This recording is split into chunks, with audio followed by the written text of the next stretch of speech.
Hey friends, Purim Sameach. It's Rabbi Jenny Solomon here at Beth Meyer Synagogue. I decided to go back to my natural hair, but I'm keeping the crown.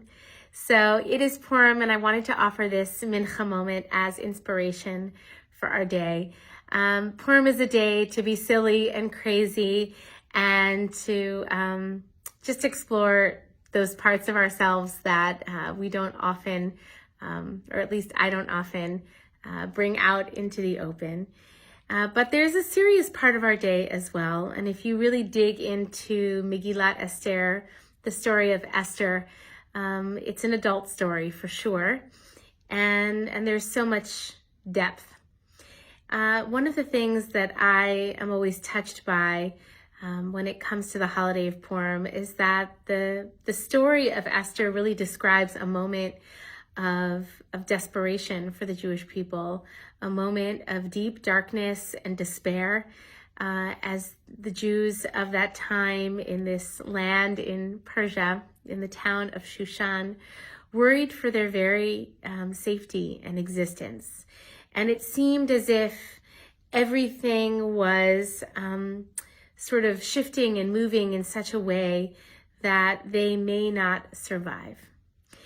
And I imagine that many, if not all of us, also have moments in our lives, maybe not collective moments of a people, hopefully not, but certainly individual moments in which we find ourselves deeply lonely, wondering if we have allies and if we are going to be able to sort of gather up the support that we need to not only to survive, but ultimately to thrive.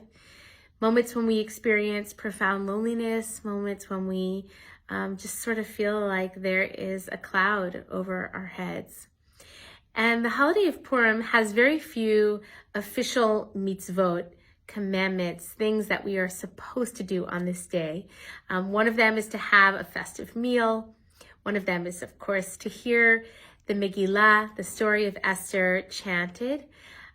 But the other two mitzvot that are really central, I think, teach us something incredibly wise about how we respond in moments when we feel threatened, when our lives feel unsafe in certain ways, lonely, and we feel ourselves despairing.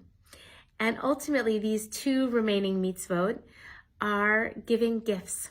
Two different kinds of gifts, matanot le'evyonim, which means gifts to the poor, and mishloach manot, gifts to your friends.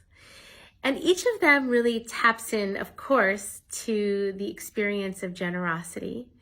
In one case, being generous with people who are particularly vulnerable. Sometimes when we're feeling our own vulnerability, it's very healing to remember that we are not alone, that there are other people, perhaps in the same ways, perhaps in different ways, are also experiencing themselves as being very vulnerable, and to connect with them, to build a bridge to them through our generosity.